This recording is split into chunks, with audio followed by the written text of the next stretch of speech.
Hey guys, sorry, I was just reading. I'm just going to continue with 72 Derwents. Hopefully, I'll finish this in the next 15 minutes. What I wanted to finish up from last video is our introduction to Shane. And actually, sorry, we just went through that bit because Shane asked, "You've got a boyfriend, haven't you? I can tell because you're blushing." And then this is what Tyler says. "I'm not blushing, I say to Shane. Sure looks like it to me," he says. "What do you get up to with that boyfriend of yours? See, you're not looking at me, so I know it's true." I try to think if I've ever seen a Simpsons where a human goes running through a wall and leaves a person-shaped hole. "Wait till you taste these chips," calls my mum. So mum's absent. Shane is being creepy. And Tyler is kind of trying to block him out and think about The Simpsons and think about the Derwents. So you feel kind of really bad for her because she's just a child. My next passage that I want to go through is page 254. And here you see Shane again, but you're also introduced to Ellie. Let me just find the page.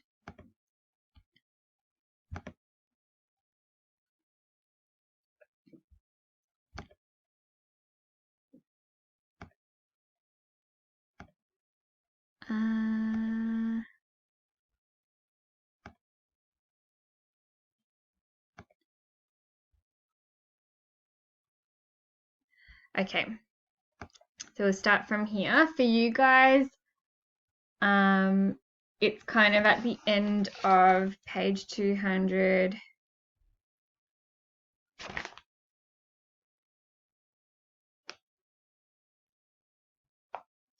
Sorry, it's the top of 254. Okay.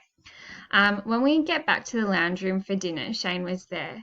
He said, "Here they both are. How are you, Tyler, babe? All the cans of beer he has brought are stacked in the fridge." Hold on, I'm just going to try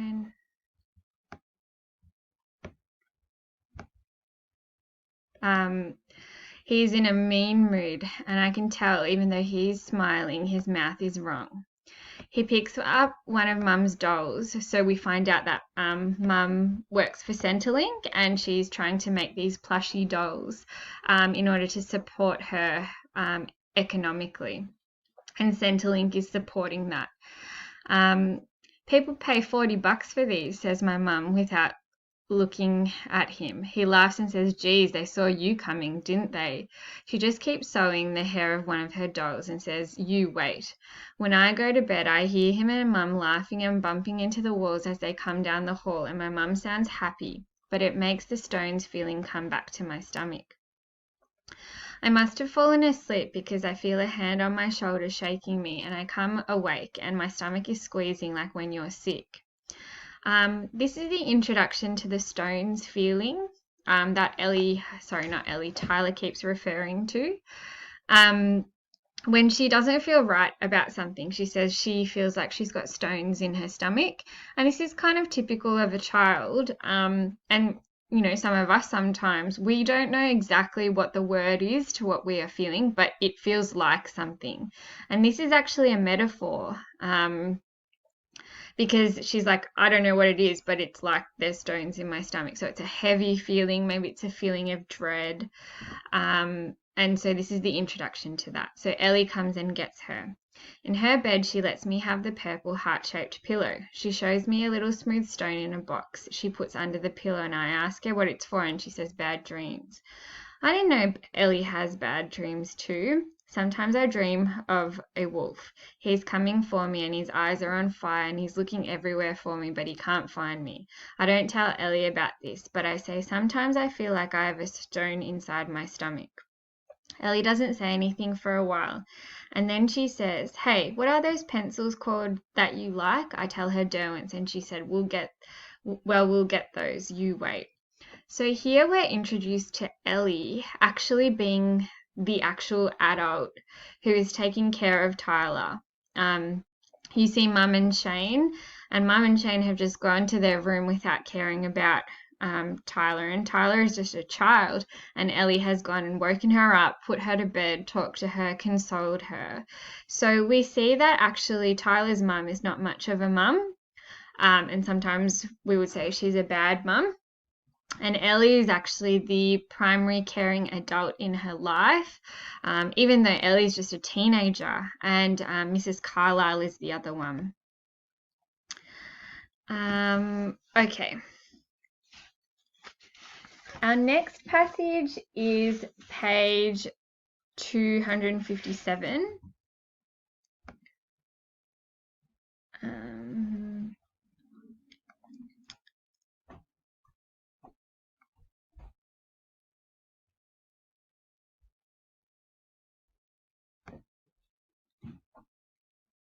Okay, we'll go from just before. So just before, when I was going to bed, Mum said, let's have a secret. You don't have to go to school tomorrow, Tyler. I will ring up and tell them you are sick and you can stay here and help me finish the plushies. It's the same as when Shane leans down and whispers, grown-ups can make their voices go all soft and excited like it's a big special secret to share just with you. They know how to make kids feel happy, but it's never what you think. So Mum is trying to get Tyler to stay home from school to help her finish these dolls, so she's probably got a deadline. And so you can see here that Mum doesn't really value Tyler's education.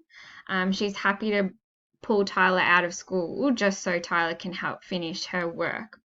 I felt the stones, and Tyler doesn't even feel right about it. I felt the stones in my stomach because I remembered that tomorrow is the first orientation day for grade sixes to go over to the senior campus to visit, but I just said yes.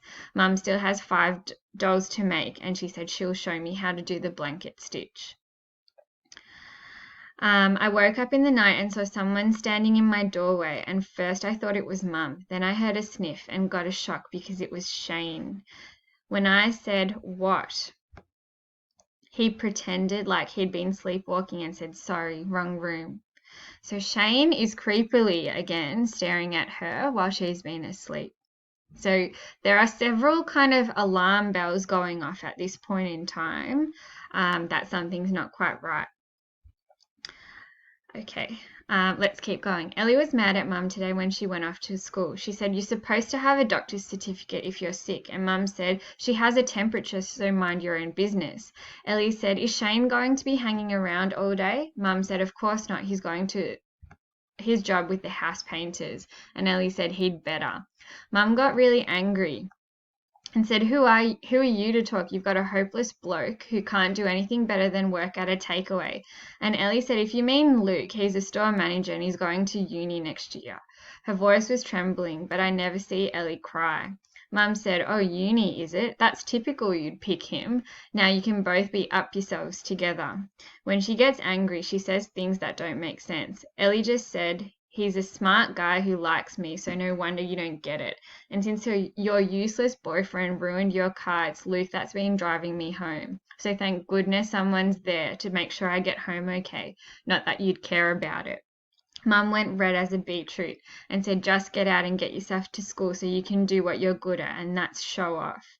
So Mum actually reckons going to school and having aspirations to go to uni is showing off.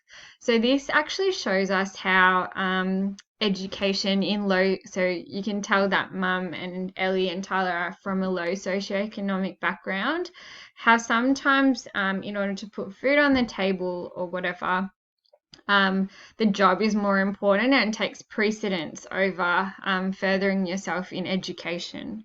So we really see the effect of coming from a certain background and how that can affect education and your values here. Okay, and then Ellie just looks at her and says, is that the best you can do? Like she was tired. On her way out, she said to me, use the phone I got for you to text me at school if anything goes wrong, okay? And I said, like what? And she said, if you get the stones feeling. So Ellie is the one that's looking out for Tyler, not Mum at this point in time. Okay, we're going to move to page 263. Just going to get it up here.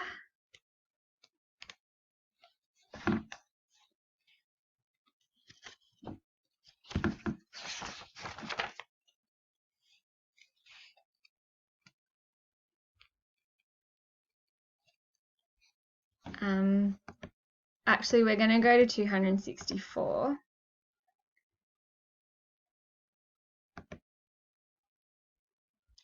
Okay. It said here, but the lady came running out calling Mum's name and said, I was about to call you and tell you. Mum said, are they inside? And I can tell how much she tried to keep her voice normal. So this is the shop that's meant to be selling the plushie dolls.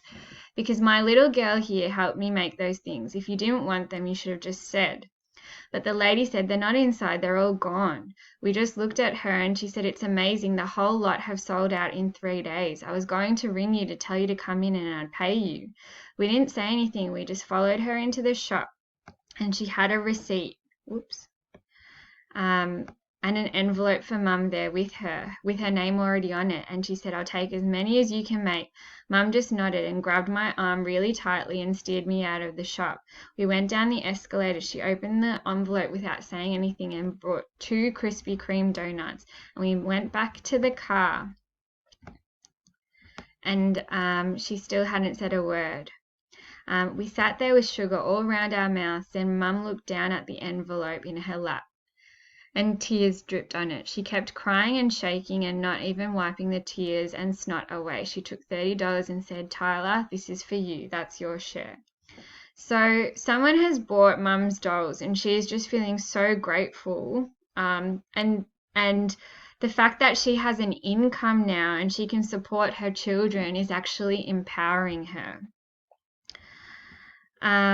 Okay, so the next bit is the creepiest bit of the whole book. And we're going to just have a look at it. Today, Mum went to do supermarket shopping. And someone said, is Shane Talbot here, please? He was asleep, but Mum says, never tell a stranger on the phone that anyone is asleep. So I asked if I could take a message, and the person said, please tell him someone from the Community Offender Services Office needs to speak with him. When I told Shane that, he got straight out of bed and pushed past me and just listened on the phone saying, yes, yes, sure thing, yes. When he hung up, he said to me, Tyler, do you like to do your friends favors? I said, yes. I didn't really know what else to say. So many of Shane's questions you can't really answer. Like he'll say, what's up, Tyler, baby? And all good, eh, Tyler? And there's nothing really to say to those questions. But I said yes, and he smiled and said, that's good, because you can do a little favor for me. It's a simple thing. Sometimes something so simple you won't believe it. I was watching him smiling and nodding at me, and even though his voice was friendly, his hand was in his mouth and I could see his teeth biting the bleeding cuticle at the side of his thumbnail. The stone in my stomach was squeezing and pressing, sending a taste up to my mouth. Not a taste, like when you have an Easter egg and the foil gets bitten onto one of your fillings, like fingernails on a blackboard. I said, what is the favor? I kept looking at my sandals. I liked them when I got them in Target. You can see how she's flashing back to her memories. He told me what it was, and it's like the words he's saying don't make sense, like they're broken up in a box and I can't start sorting through them to put them back together. That is a simile. And the stone shifts and slips and I feel sweat on my skin because my heart jumps into the back of my mouth. He says, Tyler, I need you to piss into a cup and give it to me. I know it sounds crazy, but it's a surprise trick I'm playing. All the muscles go stiff on my face and Shane is smiling so wide his mouth is big and stretched. He said, hey, you're blushing. It's for a surprise. You can't tell anyone. And I said, why not, Mum? His face closes up like a window and his lip gets that mean look. He says, I thought you were my friend. I thought you would be a good person to ask because you can keep a secret. But can you, Tyler? I said, yes. And he said, you have to do it in a special cup with a lid. Well, so the piss doesn't spill out and so I can carry it. So Shane's received a message from his parole officer, and it's probably drug testing or something, and he's making Tyler pee in a cup so that he won't get into trouble. He says, that's perfect. I owe you one, Tyler, babe, and screws the lid and runs out of the house. So this is the creepiest thing that Shane's done, and it's really not okay.